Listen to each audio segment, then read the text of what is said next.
আজকের প্রধান চিন্তা, সাহসের সঙ্গে যদি আমরা বাধার সম্মুখীন হই তবে সে বাধা আর বাধা হইয়া থাকিতে পারে না। ওগো প্রভু, করো তুমি এ ধরার কঠোর কর্কশ ধ্বনিরে স্বর্গের মধুর সঙ্গীত। তোমারই পরশে নাথ ভগ্ন বেণু শুনায় মোদের দিব্য রসগীতি। মর্ত কণ্ঠস্বর গাহে কি যে এক অমৃতের গান।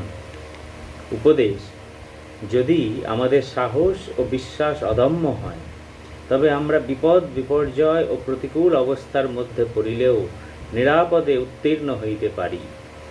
যাহারা কেবল নিজের শক্তির উপরে নির্ভর করিয়া হিসাবী হইয়া চলে তাহারা জীবনের পথে অনেক ধাক্কা খায়, আর যাহারা নির্ভীক এবং ভগবৎ বিশ্বাসী এবং যাহারা সংসারের বিলাসে নষ্ট হয় নাই তাহারা কঠোরতম অভিজ্ঞতার মধ্য দিয়াও নির্ভয়ে চলিয়া যায়।